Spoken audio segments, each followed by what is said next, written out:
Guys, क्या हाल है सबका? बिल्कुल ठीक होंगे, एकदम ज़बरदस्त मज़े में एंजॉय करूँगी अभी अपनी लाइफ को। और welcome to my channel, welcome to my vlog, welcome to another very beautiful day. और अगर अभी तक आपने मेरा चैनल सब्सक्राइब नहीं किया तो जल्दी से जाएं, चैनल को सब्सक्राइब करें। और आज का दिन आप फिर से एक बार मेरे साथ स्पेंड करने वाले हैं। सो आज के दिन में क्या क्या होगा ये सब आपको बताएंगे, लेकिन उससे पहले जल्दी से जाएँ, चैनल को सब्सक्राइब करें और भाग के वापस आ जाएँ।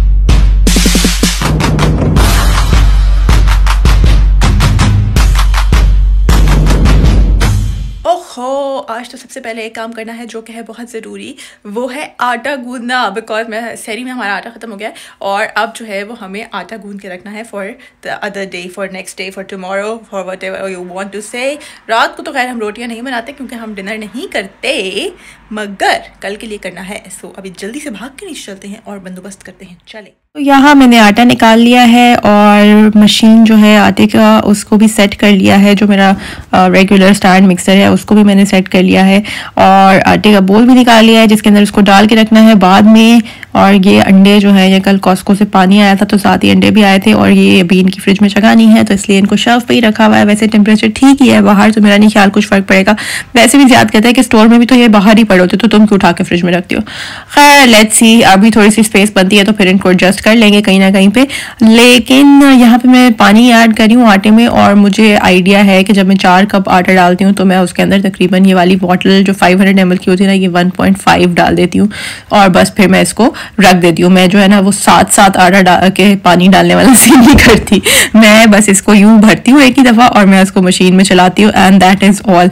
तो मेरा तो यही प्रोसेस है भाई। आप लोग मुझे पता है साथ नॉर्मली डालते होते, शुरू में करती थी लेकिन अब मुझे आइडिया हो गया पक्का के बस यार इसमें इतना ही जाएगा, तो इसमें से अगर एक आधा ड्रॉप ज़्यादा हो जाए तो थोड़ा सा फर्क पड़ जाता है, कभी सॉफ्ट हो जाता है कभी हार्ड हो जाता है। लेकिन फिर ये है कि वो जब मैं उसको थोड़ी देर छोड़ती हूँ 10-12 मिनट के लिए, तो पहली दफ़ा मतलब मैं चलाया और उसके बाद मैंने इसको जब अच्छे तरीके से सारा मिक्स हो जाएगा तो उसके बाद मैं इसको ऑफ कर दूंगी और ऑफ करके फिर मैं अपने थोड़े और बहुत काम कर लेती हूँ। तब तक जैसे मैंने सोचा कि चलो यार मैं फ्रूट्स निकाल लेती हूँ, साथ साथ फ्रूट चाट बनाने का प्रोसेस कर लेती हूँ।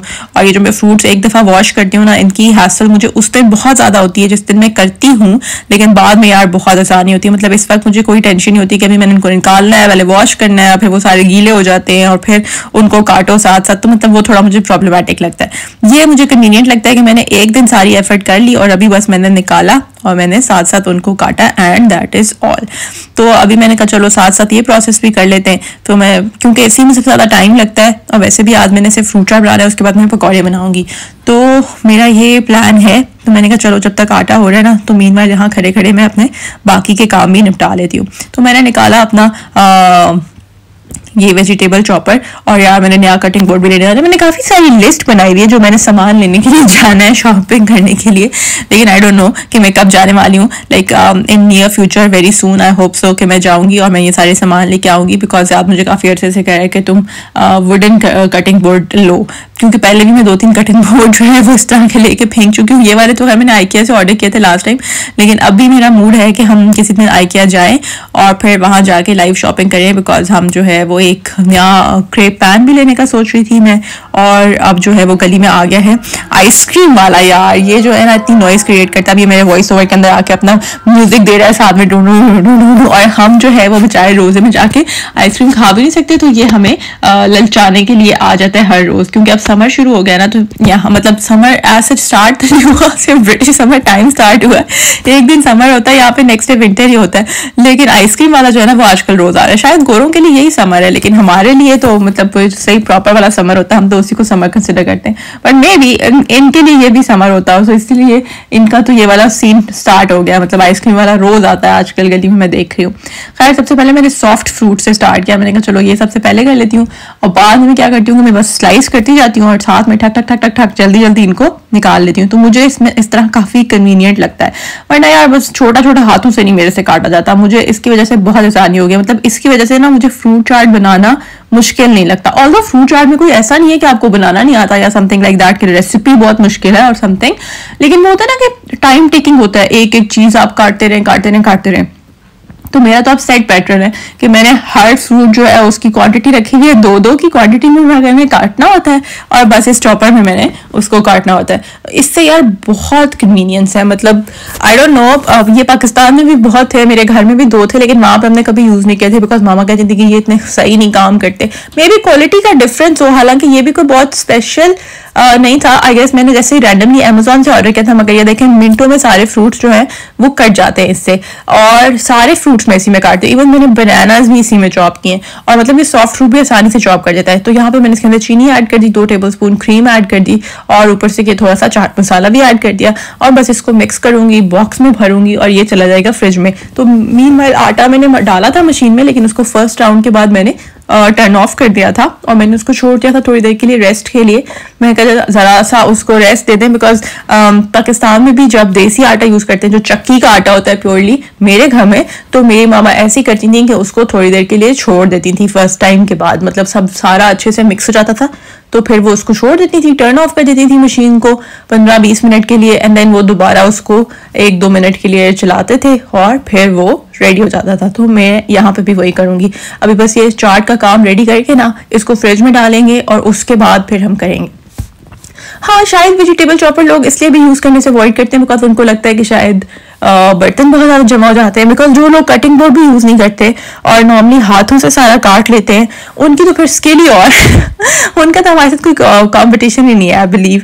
खैर एनीवेज, तो हम तो इसी तरह करते हैं भाई, हम इतना प्रो नहीं है कि हम कटिंग बोर्ड के बगैर सारी चीज़ें काट रहे हो। लेकिन जब मैं अपने घर में थी तो मैं बहुत बड़ी छुरी इस्तेमाल किया करती थी और मुझे उसकी बहुत आदत थी, और मुझे लगता था कि मैं छोटी छुरी यूज़ ही नहीं कर सकती ना, मतलब मुझसे छोटी छुरी से प्याज या इस तरह की तो कोई चीज़ काट ही नहीं सकती। मगर फिर जब मैं यहाँ आई और मैं अपने घर में इधर मूव हुई तो मैंने जो छुरियों का सेट लिया वो छोटी थी, और फिर मैंने उसमें से यूज़ करना शुरू किया, और वो 4 थी और मतलब एक तरह की 4 थी, लेकिन उसमें से भी सिर्फ एक जो है वो सबसे सही है जो हम यूज़ करना शुरू की, और बस हम अब वही यूज़ करते हैं हर चीज़ के लिए ना। उसमें से भी एक टेढ़ी हो गई है तो फिर उसी के साथ ही मैंने दूसरी निकाली और वो स्टार्ट की, बाकी 2 उसकी बिल्कुल यूजलेस है, वो नहीं किसी काम की। तो अब मैं सोच रही थी कि वो भी हमने ना नई लेनी है, बिकॉज एक हमारी टेढ़ी हो गई है। याद मेरे पे हाथ था कि तुमने इसके साथ कौन सी कुश्ती की है कि तुमने इसको किस तरह से टेढ़ा किया है, बट मैं क्या करूँ, मैं कुछ काटने की कोशिश करी थी, वो काटने वाला मैं ज़्यादा जोर लगाया और टेढ़ी हो गई। तो फनी इंसिडेंट्स होते रहते हैं ना हमारे साथ किचन में। खैर यहाँ पे हमारी फ्यूचर रेडी हो गया और मैंने इसको इसी बॉक्स में इसलिए डाला ताकि इसका लेड लगा के ना मैं इसको फ्रिज में रख दूँ, मुझे बार बार चेंज ना करना पड़े। और बस ये सीन हो गया है और अब मैं अपना आटे का प्रोसेस करती हूँ कंटिन्यू। तो यहाँ मैंने आटे वाला बोल ले लिया जिसके अंदर मैंने आटा रखना है फाइनली, और इसके अंदर मैंने ऑयल स्प्रे कर लिया। ऑयल स्प्रे करने से बेनिफिट ये होता है कि जिस तरह नॉर्मली जब हम पिज़्ज़ा डो बनाते हैं या कोई, तो उसको भी हम ग्रीस करते हैं ना, तो उसका पर्पज़ ये होता है कि बस फिर ये इस तरह से नीचे चिपकेगा नहीं, क्योंकि जब आटा ख़त्म होता है तो वो हमारे बोल में नीचे चिपका हुआ होता है। सो जब आप ऑयल स्प्रे कर लेते हैं तो वो स्टिक नहीं होता नीचे, तो ये बेनिफिट होता है। इसको वॉश करना बहुत ईजी होता है, और अदरवाइज जो है वो आटा सारा चिपका हुआ होता है तो उसको वॉश करना थोड़ा सा डिफिकल्ट होता है, और फिर सारे लोग घर में अवॉइड कर रहे होते हैं ना कि आटे वाला डो का धोना ना पड़े किसी को। तो अगर आप इस हैसल से बचना चाहते हैं तो फॉलो दिस ट्रिक। तो बस मैंने जल्दी जल्दी जो है वो मशीन टर्न ऑन कर दी थी वापस से, ताकि उसको 1-2 मिनट के लिए दोबारा राउंड मिल जाए और आटा मेरा यस रेडी हो जाए एकदम। और फिर ये देखें जी, आटा मैं लेकर आ गई, और अब बारी आती है मेन बात की, जो कि मैंने खुद करना है, जिसमें मैंने डालना है जी, ये आटा निकालना है उस बोल से मशीन के, और इसमें डाल के हमने रखना है बंद करके फ्रिज में। तो ये अच्छे तरीके से मैंने हाथ यूज़ करके, क्योंकि मैंने पहले आटे में हाथ डाले था तो फिर मुझे याद है कि नहीं दूसरे वाले से कर लेते हैं, फिर मैंने दूसरे हाथ से जल्दी जल्दी सारा ऑयल जो है वो अच्छे तरीके से सारी साइज पे लगा के उसको अच्छे से ग्रीस कर लिया।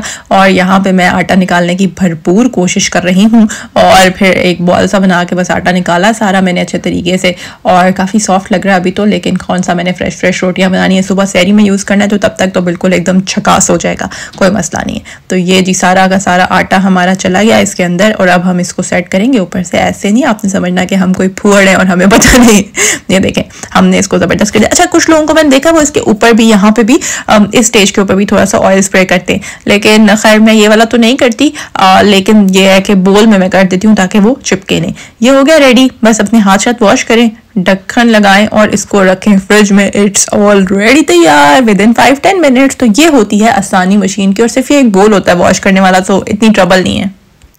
फिर मैंने अपने मैजिकल मंत्र पढ़े और मैंने आलू और प्याज काट लिया, और उसके बाद मैंने फ्रीज़र से पालक निकाल के उसके अंदर थोड़ी सी ऐड कर दी, और साथ ही मैंने उसके अंदर 1 टीस्पून के बराबर सा ऑयल भी डाल दिया अपने अंदाजे से, you know I am such a pro, तो मैं अंदाजे से कर लेती हूँ। तो कढ़ाई भी निकाल के मैंने चूल्हे पर रेडी कर दी है। इसके अंदर थोड़े थोड़े मसाले भी डाल देती हूँ मैंने कहा, और उसके बाद थोड़ी देर के लिए इसको छोड़ दूँगी, क्योंकि अभी जो है वो तकरीबन 5:30 हुए हैं। तो मैंने इसको 6 बजे फ्राई करना शुरू करूँगी, क्योंकि 15-20 मिनट में फ्राई हो जाते हैं। मैंने कौन सा कोई दर्जनों पकौड़े बनाने, बस सिर्फ एक थोड़ा छोटा सा पोल पकौड़ों का बनाऊँगी आज मैं। ज़्यादा समटाइम्स चाय के साथ पकौड़े खाता होता है, बहुत वेरी रेयरली। तो मैंने कहा चलो आज वो वाला दिन बना।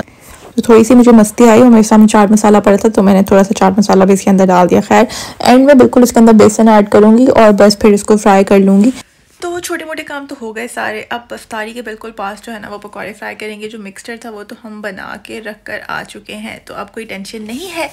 तो मैंने कहा चलो अब थोड़ी सी बैठ के बातचीत कर लेते हैं। आज यार मौसम बहुत फिट हो रहा है, क्योंकि कल जितना जो है ना वो क्लाउडी और रेनी और सब कुछ हो रहा था, आज उस हिसाब से काफ़ी ब्राइट हो रहा है, सनी हो रहा है। तो मैंने कहा चलो अब यहाँ पे चल के थोड़ी देर बैठ जाते हैं, और अगर थोड़ा सा और टाइम बच गया तो थोड़ी देर बाहर ही निकल के चक्कर लगा लेते हैं स्ट्रीट में। एक बिकॉज बड़ा अच्छा हो रहा है आज, ब्राइट, सही मज़े का। ऊपर तो मैंने खिड़कियाँ भी खोली थी बिकॉज सही गर्मी हो रही थी ऊपर कमरे में, इतना ज़्यादा सीन हो रहा था।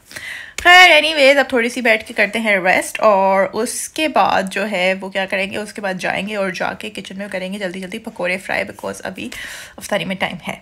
अब अफ्तारी काफ़ी लेट होगी, और आज रात को इनफैक्ट 12 बजे यहाँ पे टाइम भी चेंज हो जाएगा। लाइक वो 1 घंटा जो है वो आगे चला जाएगा। पहले हमारा पाकिस्तान से 5 घंटे का डिफरेंस होता है, फिर 4 घंटे का डिफरेंस हो जाएगा। तो आज सुबह जो है सहरी 5:03 पे होगी, और क्योंकि आज जो है वो 4:10 पे होनी थी, तो अब जो है वो 5 मिनट पे चली जाएगी। I mean 5 बजे पे चली जाएगी, 4 बजे की बजाय। तो ये सीन होगा, लेकिन अफ्तारी तो हिसाब से और डिले हो जाएगी, लाइक वो 6 के बजाय 7 पे चली जाएगी। सो ये होने वाला है सीन गाइस। आज जो है वो टाइम भी चेंज करना है। आई होप मुझे याद रहे रात को। खैर फ़ोन पे तो ऑटोमेटिकली हो जाएगा, तो फिर बाद में घड़ियों पे भी हो जाएगा, उसका इतना मसला नहीं होता। तो बस यही सीन है। और जो है वो अब इतने रमज़ान मतलब इतने रोज़े गुजर चुके हैं कि अब कुछ ख़ास अफ्तारी में भी खाने का दिल नहीं करता, कोई एक्साइटमेंट नहीं होती अफ्तारी की कि यार आज अफ्तारी में ये बनाते वो बनाते। तो अब तो थोड़ा सा सीन बोरिंग हो गया है, तो अब दिल नहीं कर रहा होता कि बस क्या बनाएं, छोड़ो बस ठीक है यार यही। और खाना खाने को भी दिल नहीं करता, क्योंकि खाना खा लें आप फिर आप सैर ही नहीं कर सकते। तो ये वाले प्रॉब्लम्स हो रहे हैं हमारे साथ। अगर आपके साथ भी हो रहे हैं तो आप भी बता सकते हैं। और अब रमज़ान इवेंचुअली जो है वो एंड पे पहुंचने वाला है, तो गाइस इसके बाद हमने क्या करना है ये डिसाइड करना है। और इसके बाद आप किस किस्म की व्लॉग्स देखना चाहेंगे, डेली रूटीन व्लॉग्स या फिर कुछ डिफरेंट व्लॉग्स और व्हाटएवर। सो वो भी आप मुझे बता सकते हैं कमेंट सेक्शन में।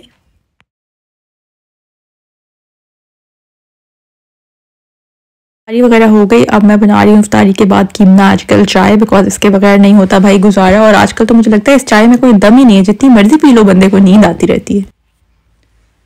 Today I'm being such a lazy duck कि अभी सिर्फ 9:30 हुए और मैं अभी से रात के कपड़े चेंज करके बैठ गई हूँ। In fact I just want to sleep. और मैंने मतलब मेरा नाइट स्किन केयर करने का भी दिल नहीं चाह रहा, और मेरा दिल नहीं चाह रहा कि मैं उठ के मुँह धोऊँ और बस फेस वॉश करके और उसके बाद मैं स्किन केयर करूँ, because I was feeling like कि अगर मैंने मुँह धोया तो नींद भाग जाएगी। हद होगी यार, मतलब समटाइम्स ना इंसान बहुत ही वियर्ड फील कर रहा होता है। सो ये आज वो वाला दिन है। लैपटॉप खोल के मैं काम कर रही थी और हालत में दिमाग में मेरी वाली थॉट्स चल रही थी। मैं भाग के जाके रात के कपड़े पहने और कैसे और मैंने सोचा यार कितना फ़नी है, मतलब I have to do my skin care and stuff, फिर उसके बाद सोना है। बट फिर मैंने कहा कोई बात नहीं, फजर में उठ के भी की जा सकती क्योंकि वज़ू तो आपने करना है, मुंह तो आपका वॉश होगा फिर, तो आप तब भी कर सकते हैं। तो मतलब कभी कभी ना इंसान के दिमाग में से ही खुराफाती आइडियाज़ आ रहे होते हैं। आज मेरा वो वाला डे चल रहा है। तो फिर थोड़ा बहुत सो के थोड़ा रेस्ट करके मुझे लग गई भूख, तो मैं आ गई वापस से नीचे। और जब मैं आई स्नैक भी बना के लाते हैं और फिर सुकून से यहाँ बैठ के अपना जो है वो मिडनाइट स्नैक और साथ साथ अपना ड्रामा की एपिसोड करेंगे एंजॉय। तो यहाँ पे मुझे याद आया कि चलो यार फ्रीज़र में पड़े हुए कुछ फ्रोज़न कबाब और फ्रोज़न पराठे, तो उनका इस्तेमाल करते हैं और साथ साथ इंजॉय करते हैं ड्रामा। सो आई होप कि आज का ये व्लॉग और आज का ये डे मेरे साथ स्पेंड करके आपको मज़ा आया होगा। अगर आया तो वीडियो को लाइक करना मत भूलिएगा।